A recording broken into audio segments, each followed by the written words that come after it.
panel is entitled The Future of the Claiborne Corridor. And unlike the previous panel, these guys are not necessarily natives, but they've all arrived, and I do believe they're all here to stay. Now, Fred Tombar is in fact a native. However, he now lives in DC with the federal government. And so he brings to us all of those good resources that can rain down on our community from where he is, since he's still a member of it. Merrill, I'm not sure where you're from. Maggie, Merrill. Originally from Washington State, long ago. Oh, Washington State, they just did something interesting. And Gilchrist. And Bill, of course, you know, is with the city of New Orleans. And my relationship to Bill, since he's been on board, has been one of a very community-oriented person. I'm going to give you their bios, but I'd rather do that, if you don't mind, post. And that is because I think that what they have to talk about in terms of where they're coming from is not personal. They represent various forms of our government, and they are our public servants. So I would like us to look at them as such. And so when they deliver this information about the kind of resources and the monies that they're going to bring to our community, we want to hold their feet to the fire on that. And we also want to make sure that any questions that we have, wanting to know how they're going to get the resources to us and how they're going to maintain that and sustain it, we have those questions to ask after this is done. So I'm going to open it, and I'm going to ask Bill Gilchrist with the city to begin. Thanks very much. If you remembered with the last panel, the question I asked was how many jobs would be generated. The question we're going to ask after this panel is how much money is coming to our area. All right, thank you, Vaughn. Good afternoon. It's been a great day. I'm sorry I wasn't able to join you this morning, but I came really right on time, I think, to get my purpose compass recalibrated on the panel that David Lee was sharing, moderating. And I also want to say that I feel very much at home with many of the people who presented. It's interesting when we're talking about the investments in property, both this location and Mr. Hamadi's shop, that we had our HUD visitors convene to meet with us on First Neighborhoods at both these locations.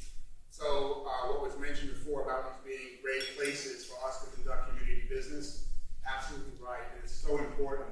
And I also want to say that I'm very glad that the program was arranged where we got to hear from individuals who are putting in their money into the community before we started talking about the public sector work, because that's really the best indication of faith in the community, are that people are here to reinvest.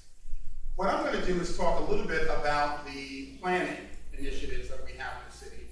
And my colleagues at the dais are going to talk to their particular roles in the case of housing, the Choice Neighborhood Initiative, where we are partners with the Housing Authority, and our truly great partner at the federal government, Housing and Urban Development, that are touching so much of what we've got going on here, and so much of what I'm going to be speaking about in a moment.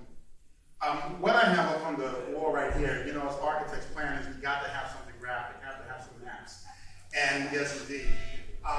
And what we have here is really showing the range of investment that we've got within this area, the Claiborne Corridor, and a lot of other initiatives that have started and are underway. We have a, let's walk up to the screen.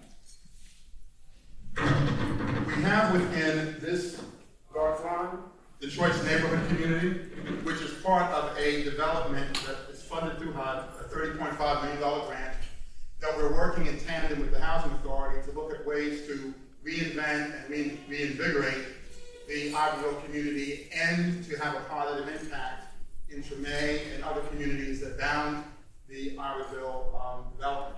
One of the initiatives that came to the Choice Neighborhoods was the charge that we have one-for-one replacement of housing. I think many of us know that with the Hope 6 program, that was always a challenge, the displacement where accommodation was not made. We have to provide housing for every displaced resident that is in Iberville, and Maggie will speak to that in greater specificity. But the opportunities that we have to impact the neighborhood, the kind of investment in housing, institutions, what we had to do in order to secure this grant was to show that we really were investing in this community, both commercially, residentially, and institutionally. So again, as you can see on the graphic, we've got several projects going on. We have the feet, housing. We've got the Greenway, which is the long green strip that we've got in the middle. I'll be talking about that in some greater detail. That large sort of peach-colored overlay is the bio district, which is anchored with the the two medical institutions. We also have some major transportation investments that are happening that we've been funded with through the Department of Transportation. The streetcar line coming from UPT out to Canal, the first phase, and then subsequent phases that will be going on the Rampart one out to St. Claude. We have the investments in transportation continuing to get us back down to the Mississippi River, completing that loop with the streetcar, and also other private investments that are happening concurrent with the public framework that we're setting up through these projects. What I thought might be nice, I had a benefit earlier this year of a colleague, Alan Eskew, who has a lot more courage than I do to hang out of a helicopter and take some photographs, do a few pictures of the area so that we could demonstrate really on the ground in a way that's more recognizable how we have this great opportunity to link and leverage what we're doing, the range of investments that are happening in Treme and in the surrounding community. So you have here an angle. This is looking from Broad Street going back towards downtown and the river. Broad Street's in the foreground, skyline in the back, river to gone. And we have again the Lafitte housing development, which again I can defer to Maggie to speak to that in some more detail. But the first phase is completed, and as you can see driving through there, very interesting range of design and investment. We have the medical district, both the University Medical Center and the Veterans Administration Hospital. And again, the opportunity here is to try to develop a real framework that links the community. Vaughn made the point earlier that we want to employ local families as much as possible in these kind of investments that we're making in the community. So we need to provide all sorts of frameworks for people to be able to get from home to work and back. So one of the projects we're looking at is the Galvez Streetscape to really provide a greater connection to Treme, through the Lafitte housing, and back to the medical district. We have also continuing medical investment, the Louisiana Cancer Research Center, the New Orleans Bioinnovation Research Center along Canal, which also is very close, right proximate to the Iberville development. And again, we have almost an embarrassment of riches in terms of the investments and projects that we're doing here in the city of New Orleans. And again, very, very grateful to our federal partners who have a hand in most, if not all, of these projects. Then we have the Claiborne Corridor, which I'm going to be speaking about in greater detail. It's a significant project, not just because of the infrastructure of the interstate, but because it really portends a comprehensive view at community revitalization along its length. And you can see here the red showing one of the terminuses over by Legion Field, and then going on upriver all the way to Napoleon. We have Armstrong Park, that we just recently completed, $3 million investment, and always an opportunity for work to continue. A lot of interest in the community in terms of the program and use of that space, and we're very proud of the work that's been accomplished to date here. And the Lafitte Greenway, a 3.1 mile of reclaimed corridor that was originally a barge connecting the north of the French Quarter up to Bayou St. John, subsequently became a rail spur for delivery, a little bit of an active rail line still towards the northern border of the Greenway. But for the most part, this is reclaimed sort of a large rail-to-trail project that we're looking to provide recreation and to help encourage investment and stability in the communities that it passes along. And Iberville Housing and Development, which again, Maggie will speak about in greater detail.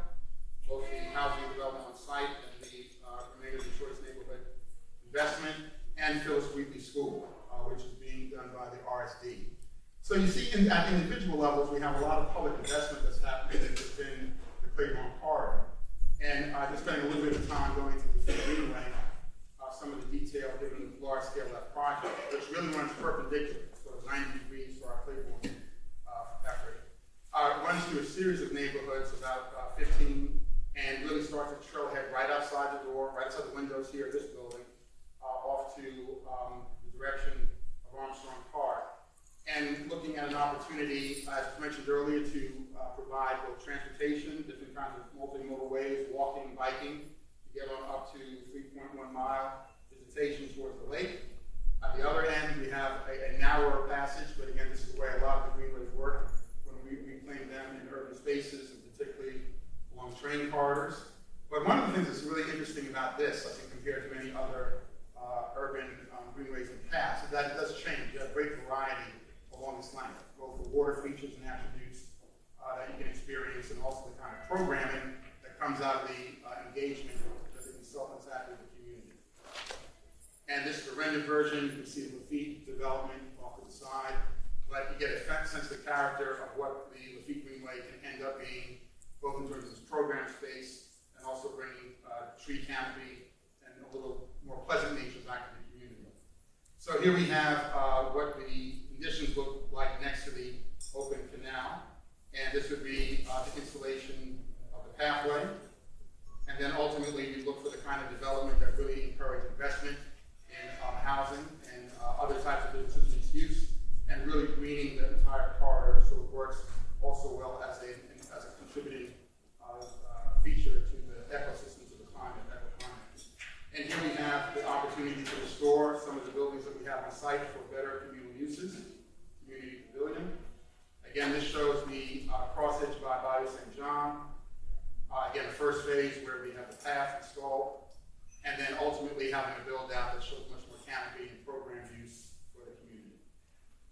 And I just had to throw this in. Vaughn held off in the bio, but for those of you who know a little bit about me, I spent much time in Birmingham, Alabama, and as a planning director there. And one of the opportunities that we had was to work with the 14 neighborhoods that really define the central business district. We have a very strong neighborhood participation program there. And while this project took some time, I will say I had a full head of hair when I started that job, and passed a couple of years before we were really able to get it where we needed. It ended up being a magnificent project that is truly owned and claimed by the city. It is the one part of Birmingham where you see people of all races, all demography, all income come and hang out. I don't know how many of you have been there recently, but it's been quite a success. But it took a lot of time to get us there, and a lot of engagement and participation. So again, just some images to show what we can aspire to as well. Great work, great design, talent in this community. Coming back to the trailhead right outside our window, it's the parking lot, looking at greening that space, and then ultimately some development opportunities that may occur. I don't know if this is exactly what Valentino development might be something more intense, but we'll certainly have value added by this open space, funded again through DCDBG dollars from our federal partners. And then ultimately, we want to look at the opportunity for this green space to help us deal with the management of water. It's been a very important aspect of the community's development, both for stabilizing soil, something as mechanical and engineering based as that, but also to provide a great amenity and value added experience for the community. Many cities that have found a better way to integrate water into the design reap the benefits both in terms of the calming effect and also in terms of the opportunities to invest in different kinds of land investments. Now on the Claiborne Corridor, a lot of the focus certainly has been around the discussions concerning I-10, but the citizens who pulled together the grant were much further thinking, further reaching in the conception of the grant submittal, as Vaughn and many of you in the room who participated in that know. This is a real opportunity through a joint funding with HUD and with DOT FHWA to look at how land use and transportation link. This is, I believe, the largest of this category project that we have among this category of grantees. We are the only project that's really dealing with the federal asset, with how we may or may not handle I-10. We are the only grant recipient that I know that has a federal highway within the study scope and purview of our grant award. And Treme is certainly one of the most important communities that we have in the nation, and it figures very prominently in the conversation. It will figure very prominently in the conversations on the Claiborne Avenue corridor. You can see the length from Elysian Fields to Napoleon, and again, realizing that about a third of the length of this study area extends beyond I-10. We're looking at a much broader discussion of land use, of economic opportunity, of engagement, of cultural conservation and preservation, and the development of the plan. So there's a lot of questions about this study, and I'm very glad to be here before this group to talk about this. The study is looking at economic development, community revitalization, as well as transportation. And we're looking at connecting many aspects of the community through enhanced development, promoting livable communities as an economic development tool, and also, as I mentioned before, looking at management of soil and water. And with the improvement of transit, we're looking at a broad range of modal possibilities. Again, we've got the trail systems, buses, integrated bike paths, providing better opportunities just to walk or run. And through the partnership with HUD, DOT, and EPA on mobility, this is falling well within the portfolio of their attempt to break down silos at the federal level, which also calls us to do the same thing locally.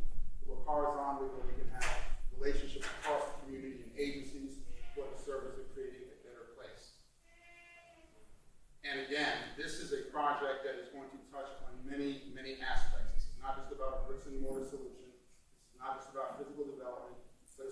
about sustainability around jobs, around natural resources, around education, recognizing diversity as a critical aspect of the products of race and execution. We have, in fact, we have in our audience some members of the outreach team, several approaches that we'll be looking at in engaging public participation. Certainly having the open meetings, workshops, enabling target area meetings that are pretty standard for planning exercise is something that we will be pursuing. Also making sure that information gets out through fact sheets, targeted mailing. We'll be getting on radio shows, announcements, and more printed material. Using the more recent media, e-blasts, social media, and development project websites, which should go live next week. And we'll have interactive features. We can get the history of the project, scope, grant, meeting schedules and updates, our first draft of what products are deliverable, and also look at using video and visual history through the course of the project, so we actually have on record how the project is evolving. And again, we're just getting out of the gate, so we have a great opportunity to do the thorough, complete documentation that this project requires. And we also need to be mindful, Merrill mentioned this earlier in the meeting, that there are all sections of demography in the community that we need to be mindful of and bringing them into the conversation. There are some people who really just cannot make it to these meetings, so we're looking at ways to get out to the community and actually get to their homes or to have hosted events where we're able to really make sure that everyone in the community is aware of what's happening and that we are hearing from the community about what needs to happen. Again, participants will work with media. We're looking at actually getting out cameras, phones, and recorders where we can have community engagement, where they're actually having meetings and conversations about the neighborhoods, communities, and the Liverpool corridor themselves. Bring that back so we have as much penetration as possible. And of course, what we're calling potential kinetic engagement, which really means just meeting folks on the street. That we will engage people in place, also at institutions within the community, churches, at community events like this, and say under I-10. There's a lot of folks who know that part, that aspect of the community, being there with that infrastructure, that we need to make sure are heard from. And also looking at projects that can actually document and reflect thinking as we evolve through the development and conceptualization, community art exhibits, envisioning and displaying different concepts. We've got a tremendous resource of cultural richness within the corridor area. We need to tap into that even as we formulate and discuss what this corridor might be.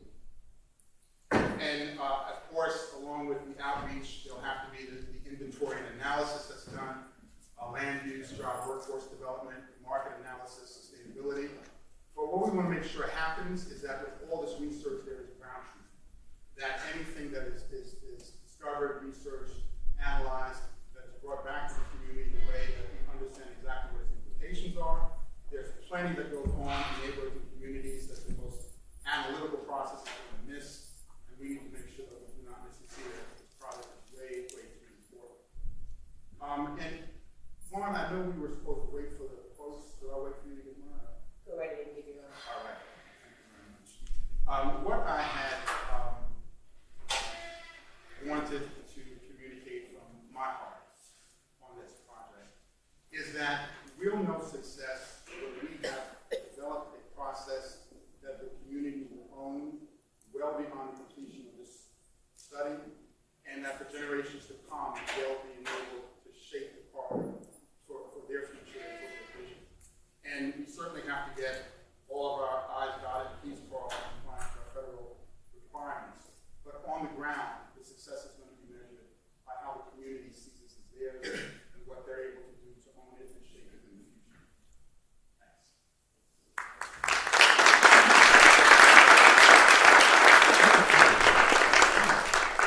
Thank you very much, Bill Gilchrist. And I guess what I'd like to say to that only is that maybe I did make an error. Actually, it was on Bill's behalf that I was doing that because I knew that he had to make another meeting. But I think just for your information, it is rather important that I give you a little bit of a bio on each one of these people. First of all, not only they're aggressive, it lets you know that they know what they're doing. But before I do that, I just want to make a comment about the sustainability and archiving all of this great information that we're collecting and that we're getting from our citizenry. and that we create our legacy and some place to go where we can take our records to show what we've done to create the community that we look forward to having in the future. And I had a conversation with Austin Allen just before we came up, which was interesting, because what he said to me is, you know, the problem with New Orleans, and Mr. LeBeau, you were the impetus to this. He said, the thing about New Orleans is we don't really know how to describe ourselves as the hub of the civil rights movement, when in fact we were. That's because we don't really have the kind of written history that lets the world know just what kind of importance we played in the scope of things. But going forward, obviously, the people like Bill Gilchrist and Jacques Merrill will never allow that to happen again. So with that, I thank both of those gentlemen.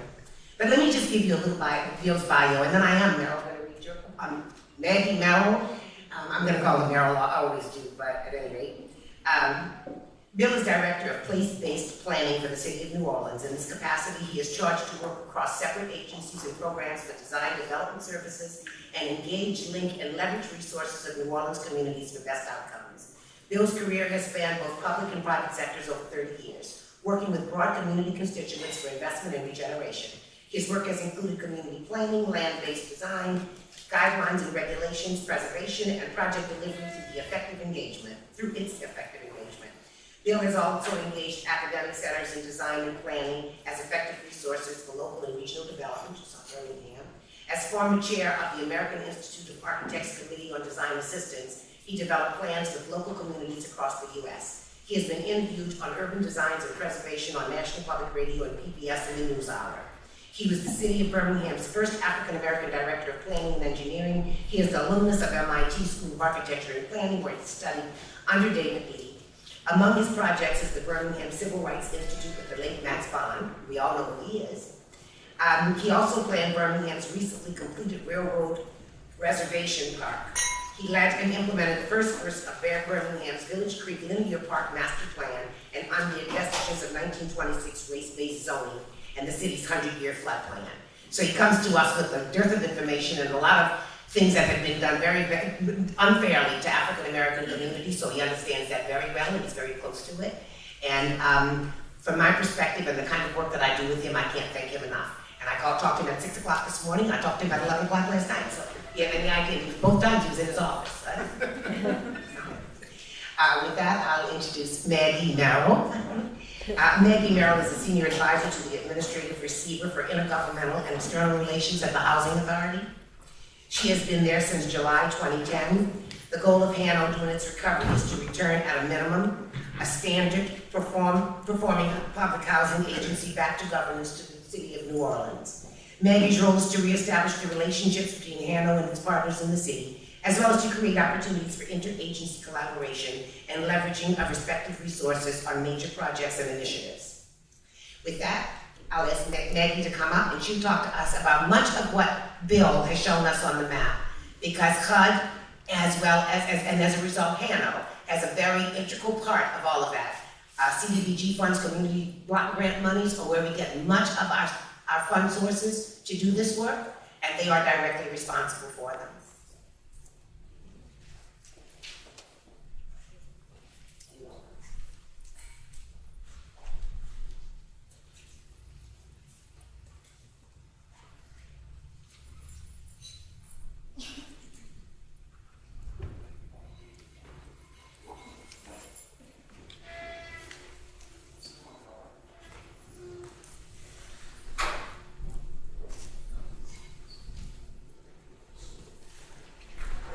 Thank you, everybody. I brought my pointer, but I think you will recognize everything in here. I don't know if I'll need to use it.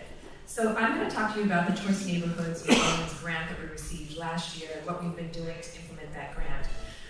And I love showing this logo was created by one of the members of our Iberville resident working team, Cody Marshall, and you'll see some of his work throughout. He's an aspiring architect, and he actually was hired on by Manning Architects and is working on the design of some of our facilities on site.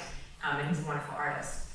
So I want to just explain first the grant structure for the Iberville Treme C&I grant. The Housing Authority of New Orleans and the City of New Orleans are co-grantees, which is a fairly revolutionary way of doing a grant like Choice Neighborhoods in New Orleans. It's typically just a housing authority. But we really were committed to collaborating with the city and making sure that we are implementing a vision that the city collectively comes up with.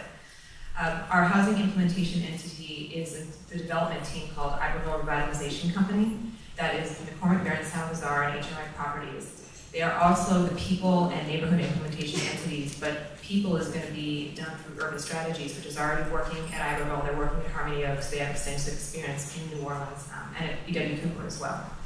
And then the Education Partners Recovery School District. So you saw this is Bill's slide. I like to use it because it gives you a context of where the C&I neighborhood is within the city and all of the other activities and investments that are going on. It's the dark blue trapezoid is the C&I boundary. The housing component of C&I consists of 821 replacement units. So the requirement with Choice Neighborhoods was one-to-one replacement of all of the public housing units on site. There are 821 dwelling units, although only about half of those were occupied at the time of the grant application. But we are still committed to replacing all 821 throughout the neighborhood. There will be 304 replacement public housing units on site and 517 in the surrounding neighborhood. So that leads you to about 2,400 total units if you're looking at a mixed income model. Again, you'll see here 913 on site. We're looking at a fairly dense, actually increasing the density on site. And HRI will be talking more about the on-site plans later, so I may sort of quickly pass through some of these.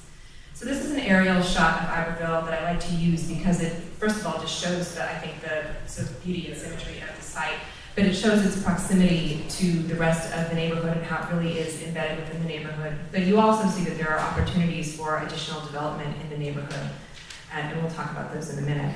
This was the on-site plan for Iberville that was submitted in the application. There are adjustments that are being made right now, but what I like to show on this slide is our preservation plan.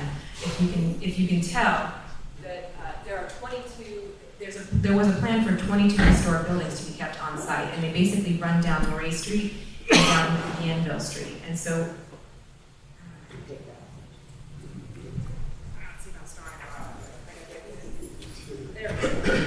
all right, there we go. So you can see that there were this corridor here and this corridor here were envisioned as a place-based strategy for preservation. So you really will maintain that feel of the historic neighborhood when you go into the new redeveloped Iberville. These were some of the elevations that we came up with our Iberville resident working team through the numerous charrettes that we held. And you can see the scale and the appearance of what the historic units will look like next to the new units, which we tried to make look as historic as possible. The middle design is based on a Storyville aspect because we, of course, are on the original Storyville site. The others are reminiscent of French Quarter and other architecture in the immediate surrounding area. As part of the Iberville C&I, there is a considerable amount of off-site housing that we are considering. So you can see Iberville in the middle. We had also proposed redevelopment of housing and mixed use and retail on Canal Street. During the time of the application, we had proposed doing a mixed use residential and commercial development right here on the Winn-Dixie site. There is now a new development plan for tourism. I think you heard about it at lunch and you'll hear about it again later. But it's an exciting opportunity that will be very complementary to the redevelopment of Iberville and the retail in the downtown area, as well as the transformation of the neighborhood. We did also have 3 historic schools that the Orleans Parish School Board and RSD decided they were not going to return as schools, and so we were able to get those schools to redevelop as housing. One of them is Bell School that ArtSpace has been working on for several years to develop as artist block housing. The other is Mundy, and then the Augustine School. And there are various other scattered sites throughout the neighborhood. This is just a flat rendering of it so you can get a better perspective of the neighborhood and where some of the scattered sites are throughout the neighborhood. So one of the major components of Choice Neighborhoods is the people called transformation plan in C&I lingo, but it's the people plan. And really, it's looking at priority goals and outcomes for not only the residents at Iberville, but the residents in the surrounding neighborhood. And there were 6 outcomes that we have. Able-bodied work, adults are working, children are ready to enter school, children are succeeding in school, children and families are healthy, residents are safe in their community, and then comprehensive case management. As you notice that several of these are focused on education, that's a new component for HUD and for Choice Neighborhoods. And we actually applied for a Department of Education Promise Neighborhoods grant to help bring more resources towards education in this community. We don't know if we got it yet, but we are hoping that we did. And these are some of our residents in Iberville and some of the activities that we already have going on there at this time. We have, these are just our highlights. We have 277 families in case management.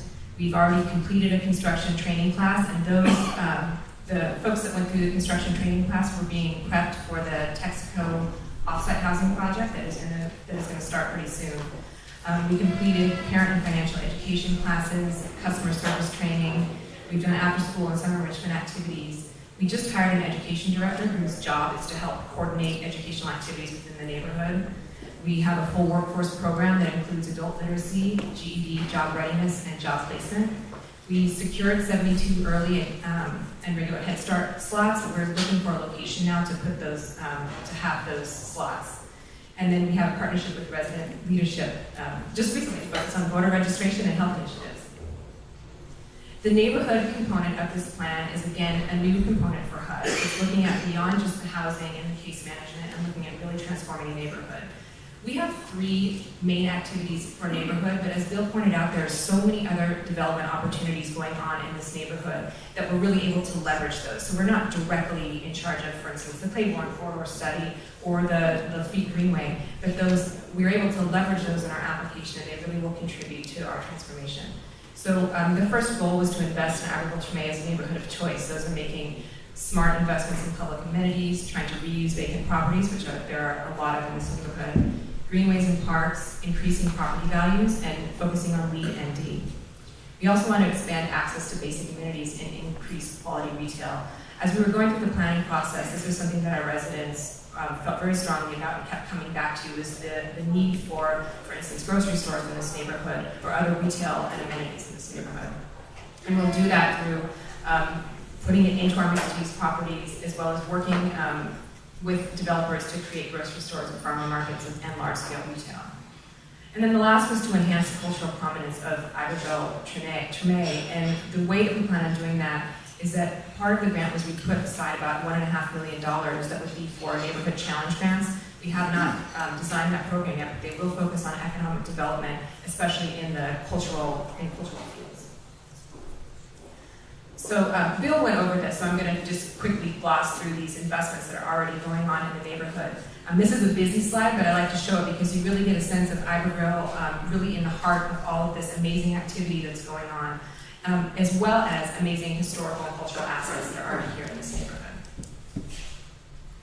We have a lot of infill opportunities, so although our housing originally was looking at some larger multifamily developments throughout the neighborhood, we recognize that there's a lot of opportunity for scattered site infill, and we are going to continue to look to add more of that into our housing plan.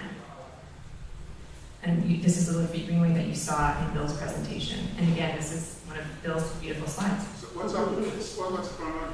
He gave me those slides. He said I didn't use them. It's because we work so closely together, Bill. I read your mind.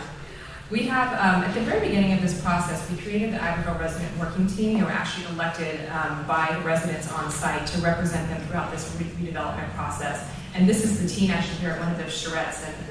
And then you'll notice this beautiful facility at the top. But we had some public meetings during the planning process. And then the bottom photo is our IRWT walking the site with the mayor, showing them their vision for the site and really explaining their excitement about the transformation. This is some of the artwork that was done by Cody Marshall. I like to show this because he really truly has a vision, and I think is helping the team along with a vision for how we can do new construction in ways that preserves and celebrates the architecture, the historical architecture of the neighborhood. We created a community engagement process as part of Choice Neighborhoods, and we've had several sort of fits and starts, and we're still trying to figure out and hammer it out in a way that is the most useful.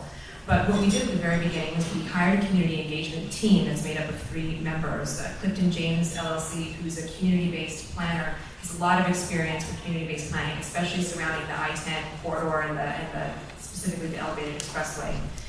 Black Men of Labor is one of our other major team members that's the on-the-ground grassroots. They go door to door, they talk with people, they organize meetings. They are the ones that make sure that they're really getting out to everybody who may not have access to internet or may not want to come to meetings. And then GCR does a lot of our sort of back-end data management and organization. It does pretty graphics like this for us. We created these 5 community-based working teams that are not active right now, but they will in the future be, they have been initiated, but we haven't done any recently, and I'll tell you why in a minute. But the goal is for these working teams to be the main place for community input of any type that you want to make towards this process. And we hope that that will then be able to inform the process, not only from those staff that are working on the process, but also up to the mayor, the city council, and the executive director at HANO. This has been the community engagement process so far. We've had design charrettes, door-to-door canvassing, community meetings at Craigsville. It's a beautiful location, as well as here at the Basin Street station.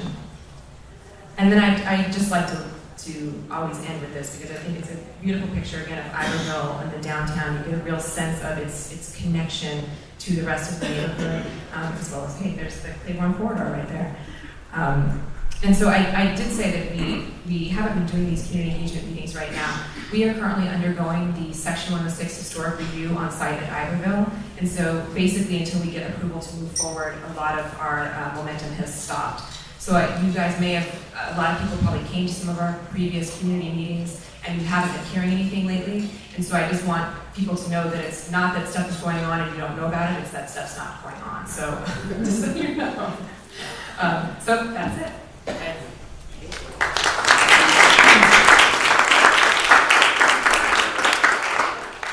Thank you, and I'd like to say one thing in reference to Maggie's presentation, and I think this has been a thread that's carried through everybody's presentation, and that is, we don't have a perfect way to collect all the information from our citizenry for us to get the best of everybody in one venue, but we are creating multiple venues to make sure that everybody's voice is heard. And, you know, making reference to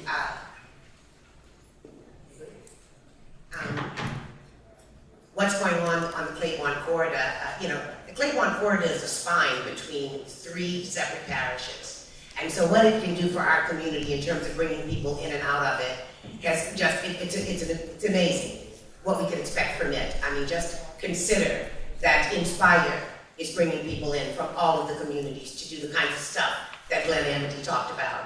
And that Mike Valentino, whatever the project will be at the Winn-Dixie, or even for the Basin Street station, just getting folks into our community. So we have, and Claiborne has such promise when we talk about economic development. One of the things, that is what I do for a living, and that is that help people establish their economic development, loan them a little money to do so, give them lots of technical assistance to sustain them. And this community is of particular importance to us, because we want to make sure that as it is developed, the people who live here are the beneficiaries. With that, I would like to now introduce Fred Tombar. And Fred, I was going to read Fred's impact statement. I'm going to give you his very short bio, which says not a whole lot about the man, because I'm telling you I know him, and he's much bigger than this. Fred Tombar is a senior advisor to U.S. Department of Housing and Urban Development Secretary Sean Donovan. In this capacity, he leads the strategic direction, policy development, and assists in coordination of operations of the department's disaster and recovery programs. And as a person that knocks on Fred's door and rings his telephone often, he also is the liaison between HUD and the community in many, many instances. I think it's also interesting, and it's not here, but Fred worked with HUD before and actually worked with Sean Donovan. And so when Sean got his appointment, he sought that person that he thought would be the biggest benefit. And so in so doing, he picked Fred Tombar. So with that, I think that Fred, would you come to this seat?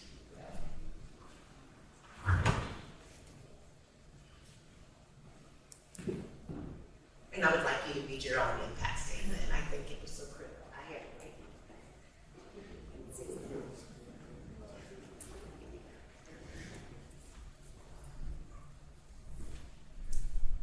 Good afternoon, you all.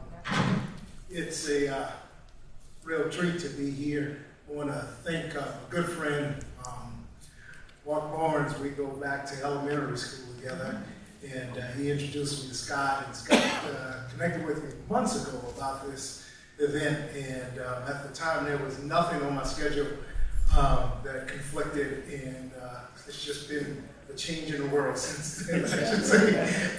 So it was a game time decision, as they say in sports, whether I would be here. So I'm glad to have been here.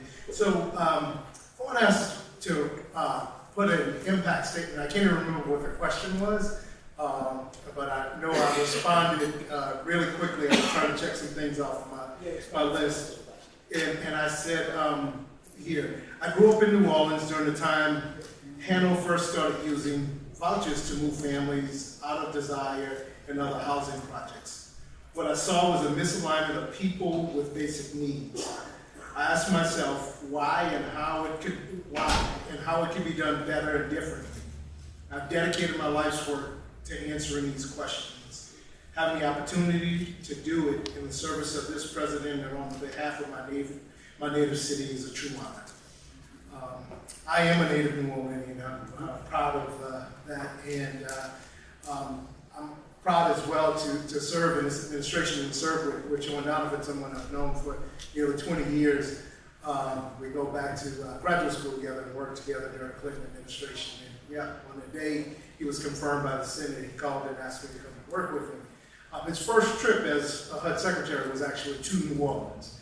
And he said something to me one night this week as we were leaving the building together, where he asked, we knew that at that point that the president had won re-election, and so we're thinking about the things that were before us. And one of those things that has changed our lives considerably was Hurricane Sandy and the impact that it's had up on communities on the East Coast.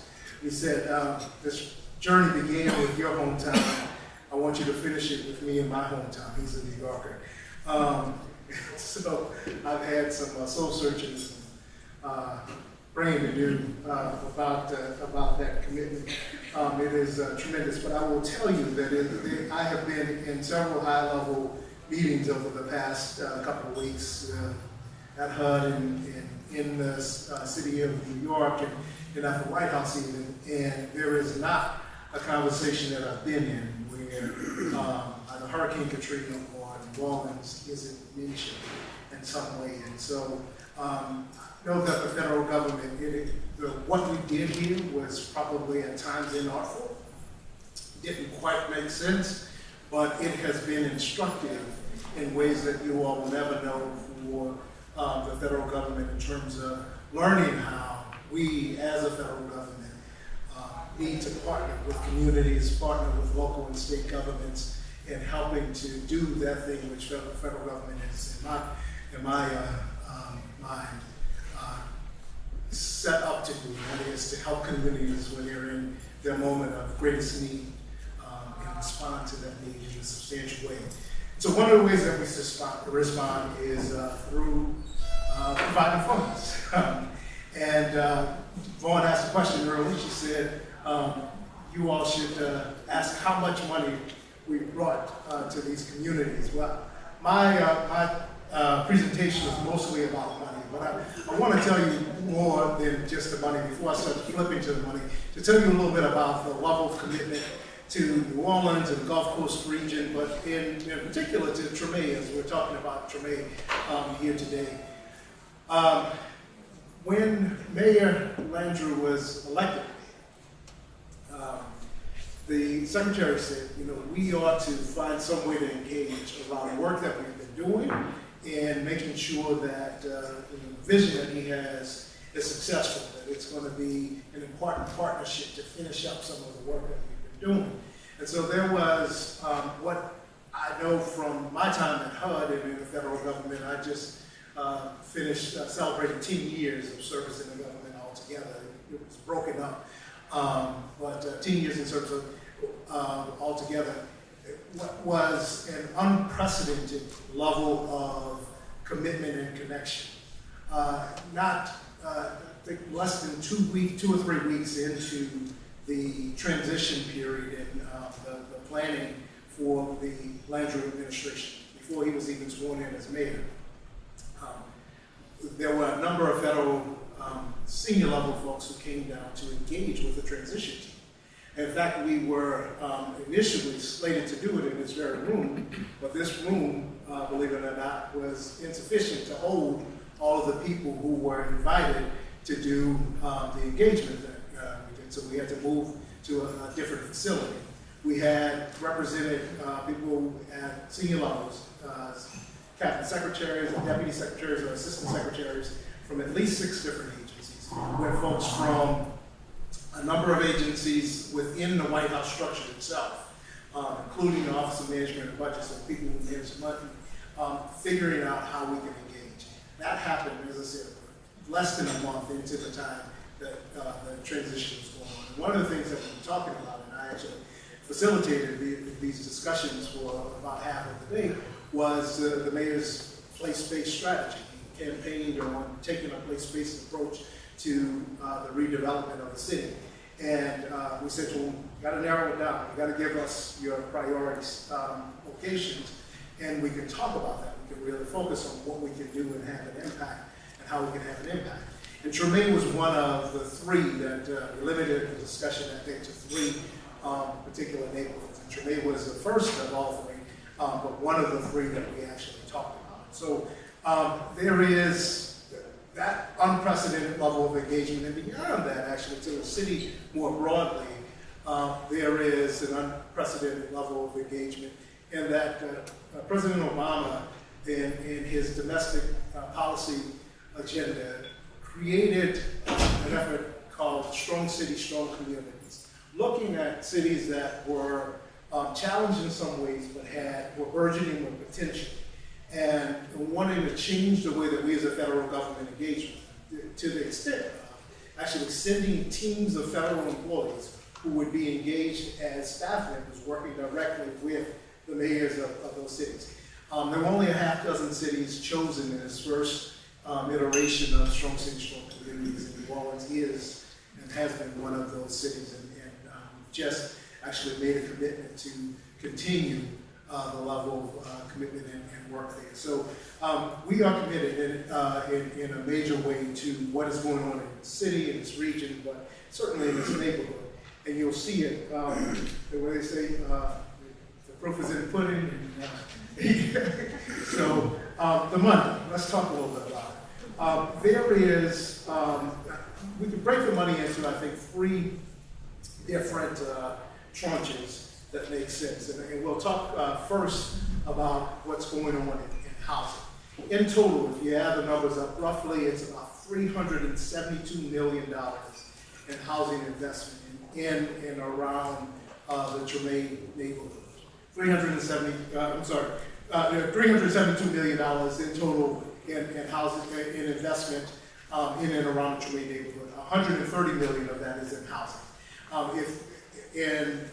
Maggie talked a bit about the Choice Neighborhoods Initiative. It is the Obama administration's chief and primary neighborhood revitalization initiative. And New Orleans was, again, among a half dozen cities around the country chosen to be first in that initiative. In Choice Neighborhoods, you see it's about $31 million of federal investment. Some of the larger investments or through programs that you all are familiar with that went to individual homeowners and to landlords of small rental properties. Road Home program, about 400 just over 400 of the homes in the community benefited from that to the tune of just under $40 million. Small rental, just over 160 homes benefited from that to a tune of over $6.6 million. This is disaster CDBG. Now, I'll tell you that I was last Saturday in New York meeting with local officials, local and state officials there, and they said, well, how much did, again, Louisiana comes up in every conversation, how much did the state of Louisiana get for its Katrina recovery in CDBG? And I gave them the number, and they said, okay, that's a good start. New Yorkers think, of course, that, they're big and they need more. So, yeah, that's you were marking in some ways there. But there are other programs that are helping with the Lafitte redevelopment. And in fact, I think we may have the numbers a little bit low here on the Lafitte redevelopment altogether, because I know there's some FEMA dollars that go in here, and there are definitely some low-income housing tax credit dollars, which is a Department of Treasury program. So there is other federal investment there, but CDBG is helping to close some of the gaps, if you will, there. Looking at some of the infrastructure projects that we have going on in and around the Treme neighborhood, and I think it's important to look at some of these key things that are going on. The work that's going on in the hospital certainly will have an impact, being just on the border, if you will, of the Treme neighborhood.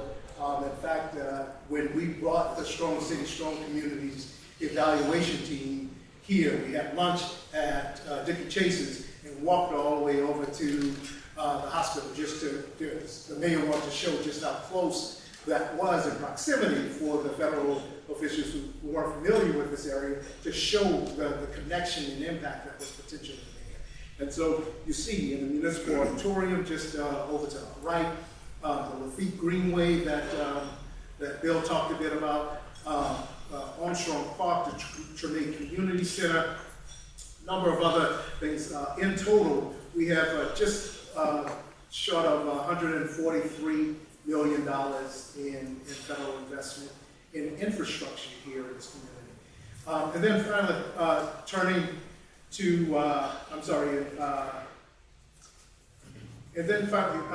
to economic development and cultural enhancement.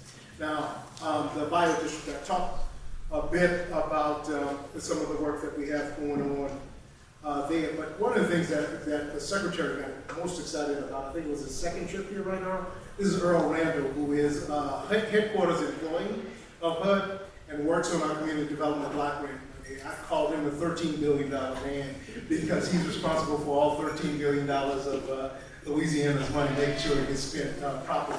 So, and he helped me with this presentation. But the secretary, if you all don't know it, he's an architect by training. And we took him into still a very hot Singer Theater.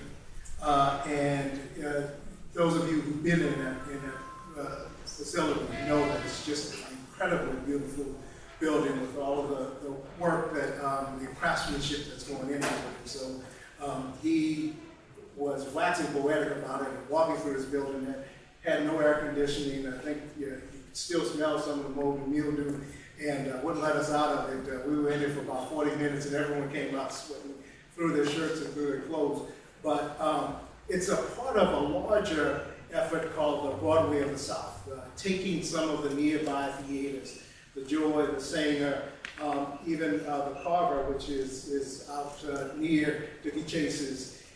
And the idea is that we develop those, bring together in that effort the types of events that you will see, or productions that you would see on Broadway in New York. And so we have committed to that with a community development block grant money. And one of the things that I'm most excited about, and I think the first time I talked to Vaughn, she raised this about the Fresh Foods Initiative, and it dovetails well with our First Lady's initiative. Well, on Broad Street, the old Schwagman's that's there, what Schwagman's used to be. I talked about DC. When I first got there, everybody would give me directions. I've been there for nearly 20 years now, but everyone would give me directions on where things used to be. And I wasn't a native, so I didn't know where things used to be. And then it occurred to me at one point, and Katrina certainly helped, did some work to expedite this process. But New Orleans has sadly become a town of used to be's. There are many of us who talk about where this used to be or that used to be, and give directions that way still. But the vision beyond the used to be's to where it could be are being made possible by some of this leveraged federal investment. And one of those things I was talking a bit about the Schwagman's, Schwagman's over on Broad Street. The Whole Foods Corporation has gone to what it calls a new urban model of grocery stores. The first one was done in Detroit, Michigan. The second one was going to be here in New Orleans, in that old Schwagman's, the second one ever. And so the plan is, in fact, the development is already beginning on there, the planning is there. But there will be other facilities, food-related there as well. One, a training facility in the culinary arts for ex-convicts, and some other food-related things going on there in that facility. So I'm really excited about that and what it will bring to the community, not just in terms of something new, but also potential for jobs and opportunities for economic advancement there. There's much been made already by Bill about the Claiborne Corridor project that's going on, and I will tell you, I talked to Vaughn about this one time. I think we were having dinner in D.C. and I'm a young guy by comparison to some folks here, and I hear people talk about what Claiborne looked like and what the community was like before the I-10 went in. And having come in to downtown from New Orleans East, where I grew up, always by way of I-10, I just can't see anything other than that. But I am as excited as anybody else is to see what this envisioning process that the community is going through will bring about. It is for us at HUD one of the first grants that we've given under our Sustainable Communities Initiative. And so again, you've seen the level of investment. If there's an opportunity to invest in New Orleans in some way from the federal government, we try to find a way to make it happen, because we believe that there is rich opportunity here, and that if given all the challenges that New Orleans had, even predating, let's be honest about it, even predating Hurricane Katrina, but certainly that were exacerbated at some level by Hurricane Katrina, that if we can be successful here, then the model certainly can be used in other places. And so I'm proud to be a part of that. Proud to know the $13 billion man and be a part of supporting him and all the efforts that he has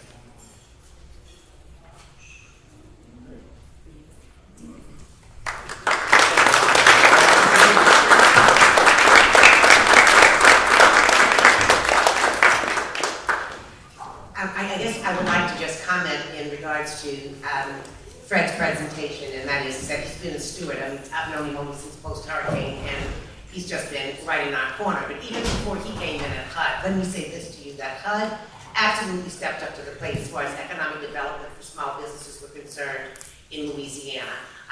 My organization was one of 6 that were intermediaries, and I can tell you that I don't know that any other single event actually created the kind of atmosphere that allowed us to go forward as much as the monies that we could put in small businesses immediately to keep them running and to keep them afloat.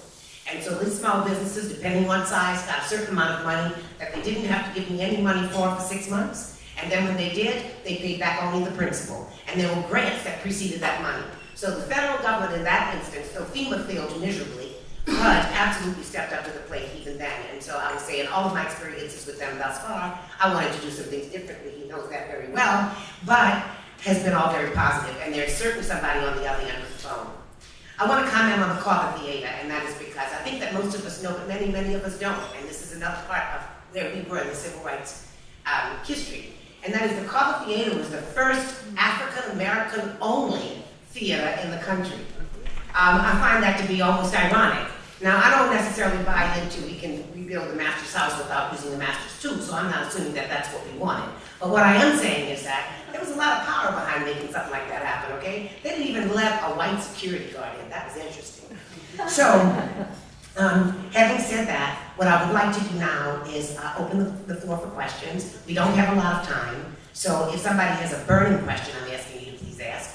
Is it going to be Shaka Zulu? Yep. He's going to end up on the court. I can't give you that information now. I have a lot to say, but I know we have You don't a have little time. Okay. But I just want to, this question mainly was directed to Mr. Gilchrist. I don't know if he's still here or not. And I'll try to be quick. I'm one of the Mardi Gras Indian chiefs, and I also have a Mardi Gras Indian restaurant and gallery right here at Golden Feather on Rampart Street. And Ms. Vaughn knows a lot about that because NewCorp, her organization, was very instrumental in making that development happen in terms of our future vision. But what I want to say is, I've been in a lot of meetings when it comes to economic development, and I think I'm going to address you with this question.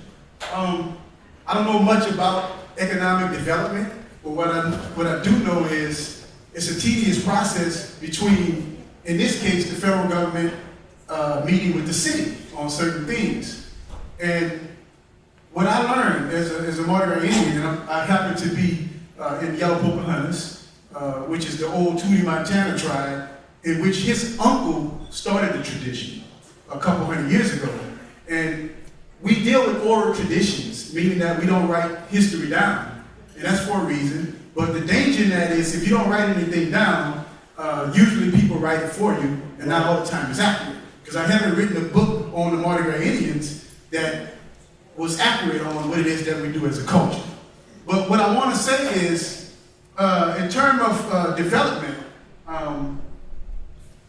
what we have experienced as a culture and what we talk about amongst each other is some of the things that never gets to the city, because we don't have a spokesperson or a liaison between us as a culture and the city.